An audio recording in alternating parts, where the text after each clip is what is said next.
Oh, the night market. I think it's an exciting business you have. Mm-hmm. What do you guys do? Most people are like not really frequenting like restaurants a lot. It's like, oh, how can I just go get food from Hajia across the street? It's like my favorite vendor was Daavi Beans, and like there was no way you can find Daavi Beans on a platform, like food platform, Okay. like at that time. So I mean, that idea just started from there. Like, how do you help these guys? These Challenge- local food sellers. Yeah, these local foods, because like you go there, there's like huge traffic, like so much queue. Like I don't want to go and form a queue there. So how can I like get here from like an app? The logistics businesses, I mean, it's very charming. Global and multinational, well-funded, came to the Ghanaian market and then left after 2 years or so. Yeah. And it's a very, I mean, we've heard stories of people who have started similar businesses in just Russia. What do you think your upside is? I think it's really understanding like who is your primary customer, like carving your niche. I think it's very key. Most people like underestimate it, right? Like, I mean, again, we could have just entered into like the market, but like we really wanted to discover like who would really use our products. How old are you? 25. 25. And you are building a business that is competing with the likes of Bolt Food and Chodek. Do you think you can beat Bolt Food? You know what I think, Bill? What do you think?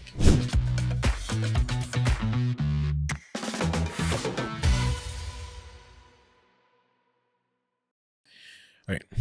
So, friends in Accra and the world beyond, starts again on the Peswa Podcast. And today, on your behalf, I look forward to a conversation with Harold Benji.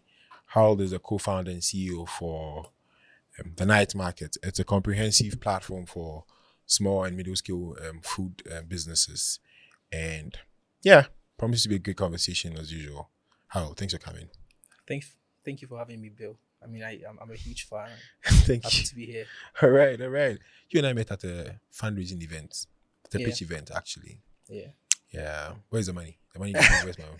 Well, I mean, Okay. So, Harold, the night market. I think it's an exciting business you have.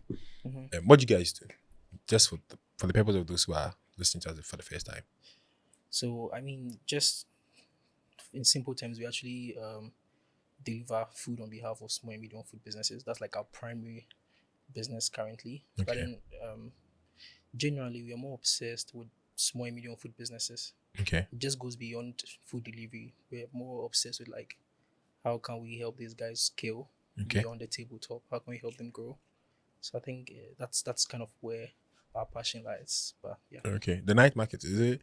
There's a place in the University of Ghana campus called the Night Market. Is the name coming from there? Yeah, it is. I mean, Okay. that was the general idea when we started. I think Okay. we were on campus at that time when we launched.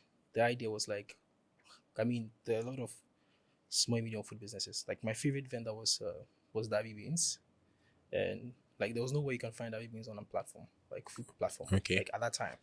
So I mean, that idea just started from there. Like, how do you help these guys? These Challenge- local food sellers. Yeah, these local foods, because like you go there, there's like huge traffic, like so much queue. Like I don't want to go and form a queue there. So how can I like get here from like an app? And you notice that some of these challenges they have is like they don't even understand how platforms work, and nobody's willing to assist. Like nobody's willing to help them get on board. So it's like, okay, how can we build a platform that like really understand these guys and like could get them on and then connect them to your customers outside of your walls. How old are you? 25. 25. And you are building a business that is competing with the likes of Bolt Food and Chodek. Do you think you can beat Bolt Food? Because I mean, there was Glovo on the market. Glovo has run out of the Ghanaian market. Yeah. Do you think you can beat Bolt Food? You know what I think, Bill? What do you think? You know, I was looking at the statistics for like the food delivery space. Currently have like 1.5 penetration. Like there are so many people who are yet to use 1.5%. Yes. There's so many people who are yet to like even use a food delivery platform. Like that's like about 98% to 99% of people who have not even used the food delivery platform. Untouched market. Yeah, untouched. The market is huge. So for me, I think there's like so much space for people to thrive. We don't really think about competition like, you know, you want to beat this, and like for us it's more or less like how can we be like carve our niche in the space? How can we, I mean, serve our customers? How can we make sure, like, Yeah, that's a very the political light is there? answer. But okay, so you're building this business that's like taking roots in like the university campuses, but you didn't go to the university yourself. Yeah. Tell us the story. Well, Where did you go to senior high school? so I completed Accra Academy. Okay. I'm a Blow boy actually. So Unfortunately. so I think so after school, so just to backtrack, I entered SHS at 11 years old. So I was quite like very young. So like you're one of those child prodigies. Yeah, I wouldn't call myself a prodigy. But yeah, I mean I go to school at 11. So by 15 I completed SHS. So I kind of like wanted to give myself a 1 year break, like find out what I wanted to do, going forward. I mean, growing up, I wanted to be a footballer. It was football or nothing. Hey. But I mean, reality hits you and then you have to now figure out your path. Okay. So at that point, I hadn't really discovered who I wanted to be, and stuff like that. So I mean, I took a 1 year break just to like figure out like what path I was going to take. During that 1 year break, I had a chance to like do a lot of things. One was like joining a network marketing firm. I don't know, like there was Max International was big back then. There was this like 15-year-old, 16-year-old guy having gone to see their office business plan. I liked it, like the idea that I could make money, right? Yeah. So it's like, oh yeah, let's give it a shot. Why not? So I mean, I joined. I had a chance to like, I think, hit some targets. There was this like leadership thing where you can go like bronze, silver, or gold. I had a chance to like hit bronze. I was like 17 at that time. I was like youngest bronze guy there, having like a team of like 200 and like people way older than me, and so that sort of experience like sort of like started to really have me question if I wanted to go back to school. Cool. So I mean, I stayed at Max for like 2 years, and I think that was like my school. I learned like so much, like from like leadership, from like world of business, how to like run a team and organization, because like I was really managing a lot of people. So I mean, during my stint at Max, I kind of like felt like that was my school. Despite the fact that you didn't make money like what people really perceive when you join a network marketing firm. But like I learned a lot. So from Max, I decided to take more professional courses because like I kind of like saw that like they need to like solve a problem, because they kept seeing it on and on. Read this book, read that book, reach that, poor dad, and like all that stuff. I had a chance to read a lot of books and like change my perspective. Like, okay, maybe I want to make money. I have to do this, solve a problem. So yeah, just started to get delighted in like software engineering. Okay. Yeah, because that's the only way I felt like I could solve a problem. So I took some courses here and there, Android, Flutter, UI UX, the whole shebang. So I mean, so from there, then I mean, I started to like build projects on my own from home. Okay. Then it led to me actually like deciding that way, this whole building thing is not going to work. I need to get a job. So I mean, so you started a project trying to build startup ideas. Startup ideas. So what are some of them? Tell us some of them. Oh, funny thing is, I was very observant. So it's like I'm looking at like what can make me money, what can be big, what can blow. So I had so many funny ideas. I think it was this funny idea initially that I had was like, and that was even before ECG Brothers who prepaid thing. I was looking at like recharge cards, like how can we top up electricity like recharge cards? Like I can go and buy 10 CDs and like because like you go to those times, you go to these prepaid shops and like they're not working on Sunday, they close at like 10 p.m. or 9 p.m. So like how can you have it like recharge cards? And like other things, I remember one time I wanted to build like a Airbnb but like for pitching.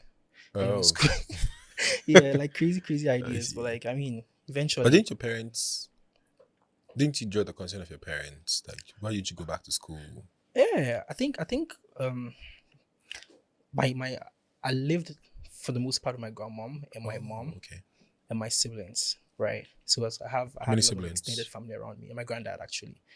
How many siblings do you have? So I have like 3 other siblings, like my sister, my 2 young brothers, and my mom. So I think my grandma was more of like very much of like an educationist. She was so much into school. She was a headmistress at this particular school. And I mean, I grew up in a family where like everybody's like obsessed about like, going to school, getting a degree and all that stuff, and transcend into our lives too.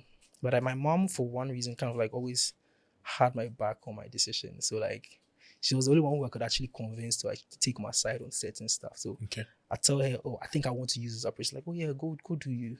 Like, I support you. That's nice. Yes, I think when I told her like, hey, I didn't want to go to school. I just wanted to like learn this skill in software, because at that time there was this rise of like you could actually get a job being a skilled software and you didn't need to have a degree. So for me, it's like, okay, let me just be better at this and like, Yeah. get a job and stuff like that. But yeah, the startup ideas didn't work and reality hit me, so I had to go get a job. So What job did you get? so my first and last job, should I say? I think hopefully, yeah. Hopefully, yeah. So I think during me like my stint on like learning UI UX, I think I started to like post a lot of projects online, and I think it caught some eyes, and Anthony reached out to me. Amazing individual, CEO of Shark Express. I actually reached out to him. I reached out to Anthony, and he's been here. Oh, great guy, like great guy. Okay. I reached out to Anthony. I was like, hey, I do UI UX. I'm desperate for a start. Can you give me a job? Can you give me an internship? I come and work for you for free, right? And he was like, yeah, come to the office. Let's talk. So, I mean, I went to the office. I mean, met him, showed me one of few things. I think one of the key insights is he showed me a project and asked my opinion about it. And I told him it could be better. And he was like, oh, this is interesting. Like, just come and work for us tomorrow. And that was how I started working at Shark Express. Interesting. Yeah. And what happened at Shark Express? Well, so, I mean, I was at Shark It's actually interesting that you work with Shark. Shark Express is basically doing something similar. I mean, they're doing other things, the Shark app, but then primarily they also do delivery, food delivery for other people and stuff like that. So it's interesting that you also, maybe, do you think your experience or like your time there influenced your ideas in building the night markets?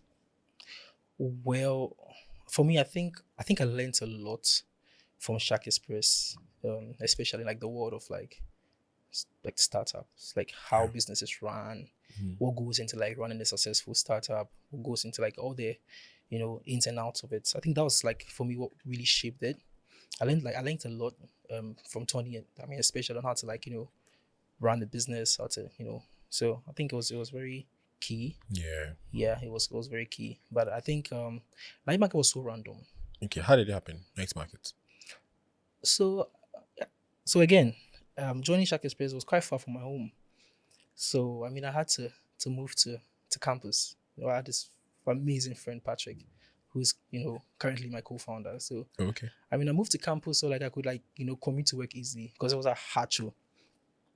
And I think there was one evening where I wanted to get food, and like I had to walk all the way to the vendor. I was like 20 minutes from the hostel. There was like no delivery service, right? And that vendor was like not on any platform.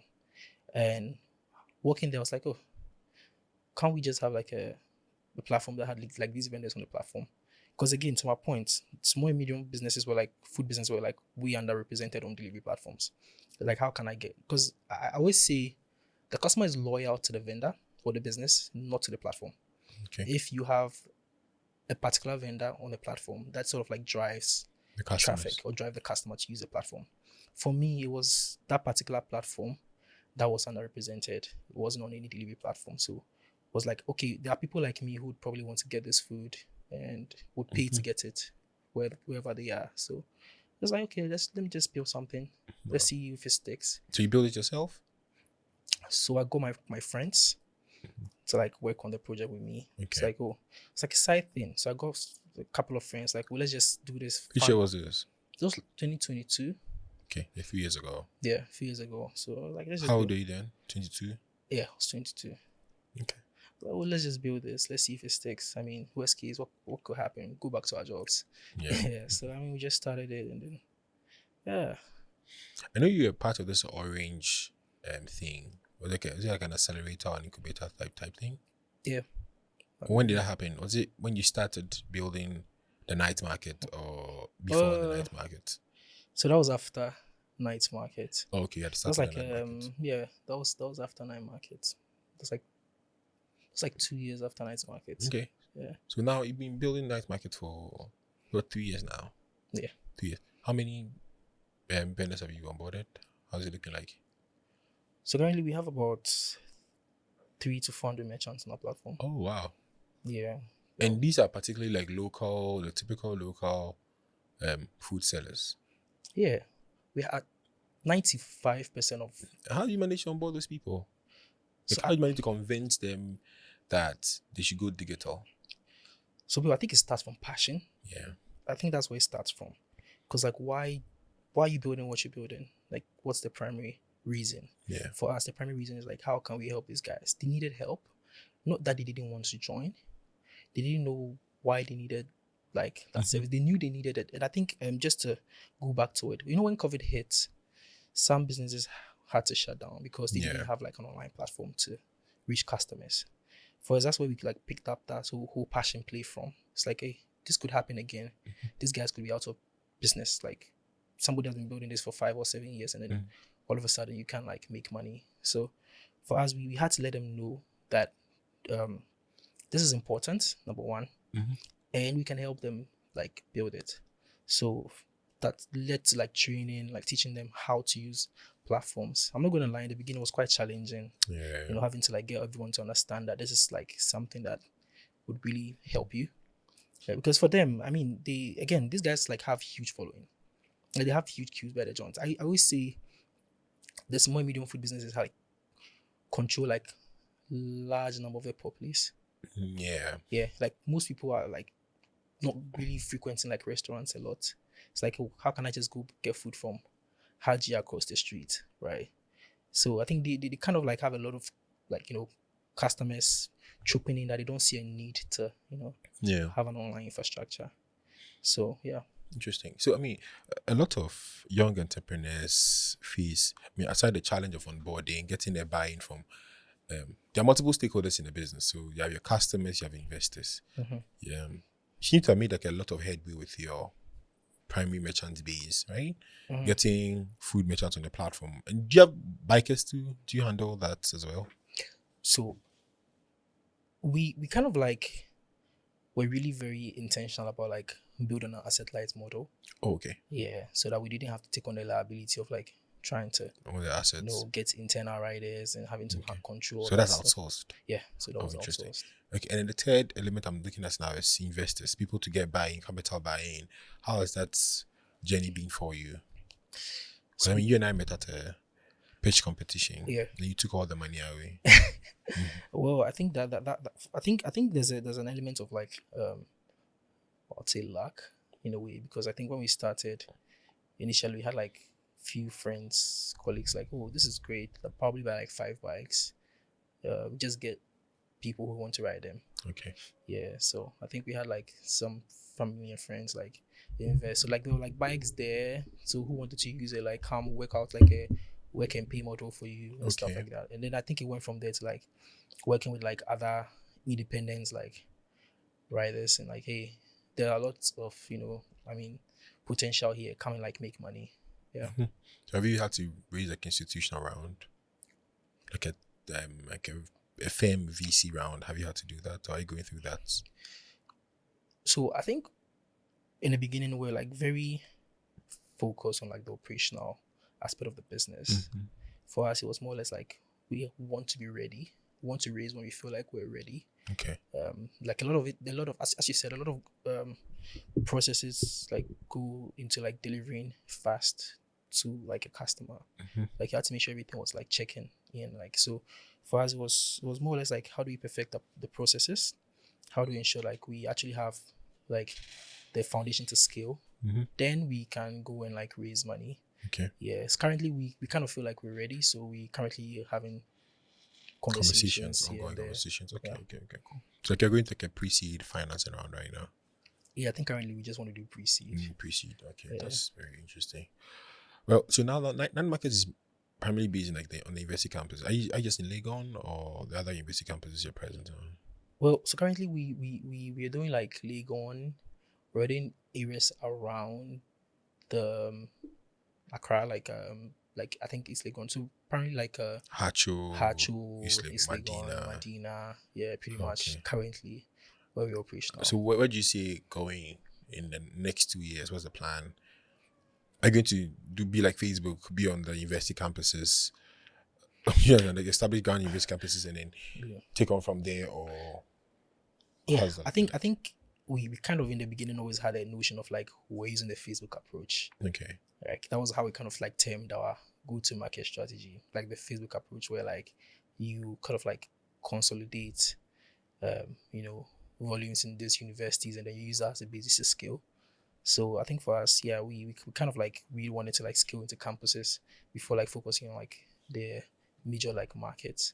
Okay. But yeah, So you intend to be doing the university campuses, so now you go to UPSC, Accra, Technical University, and then you scale out of Accra to other universities, or what you're saying? yeah. So again, that was what we wanted to do in the beginning. But like now, now you kind of see like people asking you like, okay, I'm not in the university, but like I kind of want to use your platform.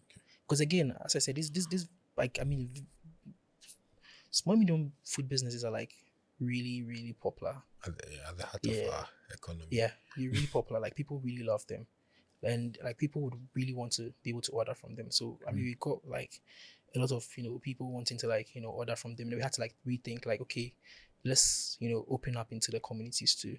Okay. So currently, what's the staff strength looking like? What's our staff strength? Yeah, I mean, from you and your friend, what's his name? Albert? Patrick. Yeah. Okay. So now I'm sure it's like a whole team. The last time I saw you, you're doing some hiring. Yeah. Well, staff strength, we are currently about 13 in number. That's good. Yeah, currently about 13 number. Well, where's your head office? Where's your office at the moment? Like, where's your office at the moment? Where's the office at the moment? So we're currently around North Legon. Not Legon. Yeah. Interesting. That's great stuff. With like 300 plus mention in 2 years, 3 years, almost 2 years. Yeah, 3 years. Good. Okay. Have you ever felt in the period when you're building this thing? I'm sure, like in early days, like a period where you wanted to say this thing, let me not do it again. So funny stories. I think I kind of like describe myself as somebody who's like very optimistic, very adventurous. Okay. That's the best way to describe myself. When we started, I remember like I had to quit my job. Yeah. And my mom was, this is crazy. Yeah. You go here like 4 months and you want to like leave and do something that you haven't even started, right? Mm-hmm. But then, yeah, again, as adventurous as I was, for me, it felt like it was the right thing to do. And I mean, I was young, I was 22. What could happen? I could probably just like build all over again, and I'll probably be like 27. So when I quit my job and I didn't really like turn back. I've never really felt like, I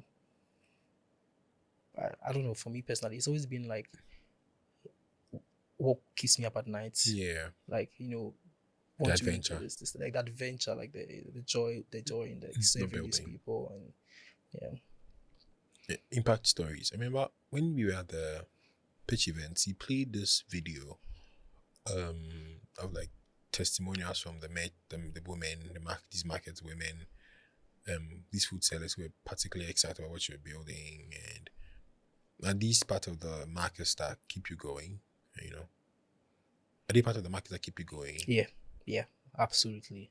For me, I think that's like even more of like the primary reason why we do what we do. Yeah. Again, these businesses we work with, these merchants we work with, have like a lot of like potential. And the funny thing is, most of them are not even franchises, right? Just like one shop has been there for like 10 years. Mm-hmm. Mom operates it, will pass it on to daughter, who then pass it on to daughter. I mean, the goal for us, what we're passionate about is like, how can we see these guys go from that one shop to like 4 shops, right? Yeah. How can we help them grow? How can we help them scale? So does that include like in the future, maybe probably not now, like capital investment in these businesses or facilitating capital injection for these people? But what's really the plan there aside helping them with delivering their products now? What other elements are you considering helping them with? Endless. I mean, you speak to these guys and you could really hear a lot of like concerns with regards to like scaling, right? Mm-hmm. Hear a lot of elements that goes into it. Food delivery is just a part of it, right? They are like, how can I get constant supply, right? How can I be able to do my compliance easily? How can I get revenue boost to my business? So there's so many things, so many opportunities. For us, it's just like at the end of the day, we want to be able to help them scale. So whatever we need to do, whatever initiatives that we can like come with, that would be beneficial to them. Like we're like really into it. So yeah, we'd definitely consider a lot of these things in the future. The logistics businesses, it's very charming. Global and multinational, well-funded, came to the Ghanaian market and then left after 2 years or so. Yeah. And it's a very, we've heard stories of people who have started similar businesses in just Russia. What do you think your upside is? Like, what is your buttress? Your anchor in this stormy landscape. Yeah, that's very true. Like lots of people have tried and have not been able to like to see through. I think it's really, really understanding like who is your primary customer, like carving your niche. I think it's very key. Most people like underestimate it, right? Like, again, we could have just entered into like the market, but like we really wanted to discover like who would really use our products, who would really use our service, who needs it. So I think that's like really key. I think over the past few years, we've been able to like carve our niche, identify who our customer is, identify who our merchant is. And that's what has really gotten us to this point. Yeah. So your main distribution is like your app, right? The mobile app, and then the website. In the website. So what's the app? The night market. I downloaded your app. Yeah. And I was so heartbroken when I realized that you're in my area. Yeah. So heartbroken. Yeah. So I think it's really great stuff you're doing, and can't wait to see it play out all well for you, right? Because like I saw your pitch at the Peswa event, and like you're well primed to really do this. You're ready, and I think your exposure as well. A little bit on your upbringing. You've not mentioned your dad. Is your dad present in your life? So I grew up a lot with my grandmom and my mom and my siblings. I think I didn't meet my dad till I was like 5 years old. Okay. He wasn't in the country at the time of my birth. Okay. So I met him when I was like 5 years old. And he's been on and off, but we hadn't really been like super consistent. I think that was even part of like, again, shaping me to like, take this initiative, because I had to like grow up very fast. Okay. Had to take up certain responsibilities, and you're 11 years old in high school. You had to buy your own clothes. You would want to ask your mom about buying you clothes and all that stuff, right? So I think that was like really something that really shaped me. And I think my mom was kind of like also very strong and like kind of gave me the freedom to make my decisions. Okay. And that was like very key. You mentioned with your whole, she was on your number one cheerleader. Yeah, big time cheerleader. You're a 25-year-old with this responsibility of having to deal with employees, customers who are ranging 300 plus, logistics wise, delivery people, middlemen, just several strands of stakeholders in your business. And I can only imagine the toll it will have on your mental health as a person. How are you taking care of yourself, like your mental health? I think it's key to have a very fine distinction between like when you have to think about work and when you have to think about family, right? So there should be like a thing like I'd spend a lot of time working, but then after close of work, I just like focus on family, focus on myself, focus on like, I love a lot. I love watching documentaries. I love watching podcasts. I love listening to music. Yeah, so I think I spend a lot of time, trying to, clear my head. I think that's really helped me a lot. I try not to take things too personal. Okay. Because at the end of the day, will it really matter 5 years from now? Yeah. that saying. So yeah, for me, it's just like what really keeps me going. It's exciting. So over the next, say, 5 years, if I had to enter your mind and cast my eyes in your mind's eye to see where the night market is, where is the night market 5 years from now? I think 5 years from now would probably again, we're really obsessed with small and medium food businesses, like very obsessed. I think 5 years down the line, we want to be able to have helped a lot of small and medium food businesses, like capture like a ton of this market. You know, I mean, again, the goal is help groups scale their business from the tabletop. You'd have seen a lot of businesses actually partner with the night market, and through the night market, you'd have seen like huge growth. Okay. You have seen them go from current operation to like really profitable operation. That's what we're really obsessed with. Yes, food delivery is our primary business, but like for us, it's more or less like, again, what really helps the small and medium business to be able to go from the tabletop to the next level. We'll see us doing a lot of that in the next 5 years. So building tools to help them with that. Yes, building tools to help with that. Exciting, Harold. Exciting. Wish you all the best with the night market. Thank you. The money you got from the pitch event, please wire me my part. Yeah, and wish you all the best with like your current fundraising event, pre-seed event. Hopefully next time we have a conversation and we're probably thinking about IPO, or something like that. Super. The Ghana Stock Exchange, or who knows, probably New York. I don't know why people don't like speak about the Ghana Stock Exchange a lot. For me, I really see like. Well, I think it all boils down to financial literacy,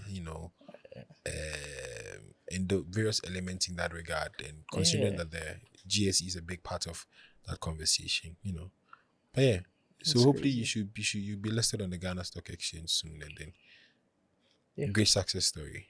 Definitely. All the best, Benji. Thank you. Any final words for us? Well, final words. Yeah. I think. It's about to tell people to download your app. Yeah. I mean, just download our app, Night Market. Okay. Again, you could find Night Market on the App Store, the Play Store. Okay. Yeah, and then websites as well. Yeah. Looking forward. All the best, bro. Thanks, safe. See. Right. Friends in Accra, the world beyond. It's been a great conversation, and Idua.